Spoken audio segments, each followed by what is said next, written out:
Hello guys, सम्पूर्ण साथीहरूलाई good morning, शुभ बिहानी भन्न चाहे। हाम्रो आजको यात्रा चाहिँ काठमाडौँदेखिबाट खातबारीसम्मको हुनेछ।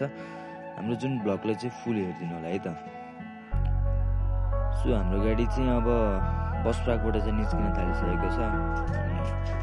सो जाँदाखेरि चाहिँ अब भिडियोहरू पनि बनाउने सोचले हामी यहाँबाट चाहिँ लाग्दैछौँ। अब हामी यहाँनिर पहिला मान्छे हाल्छौँ है त। सो मान्छेहरू पनि बसिसक्यो, हामीले हालिसक्यौँ होइन। लग अब हाम्रो बसको गाडी छुटिसक्छ होइन। तर यस्तो खत्तम भयो नि, यस्तो खत्तम भयो। जाने क्रममै एम्बुलेन्सले गाडी हान्छ, म देखाइदिन्छु है। सो यहाँबाट यत्रो जाम परिरहेछ, त्यो एम्बुलेन्स ल्याएर हान्दा कि हाम्रो गाडीलाई परदेखि रहनु भएको गाडी चाहिँ हाम्रो होइन। साइडनिर चाहिँ एम्बुलेन्स छ, यसले चाहिँ हानेर अलिक गाडीहरू सब जाममा परिरहेछ है। तपाईँ देख्न सक्नुहुन्छ यो साइडनिर होइन, कहाँको यहाँ छ है गाडी चाहिँ त्यो देखिरहन्छ। त्यो एम्बुलेन्स हानेर पारी गयो नि त।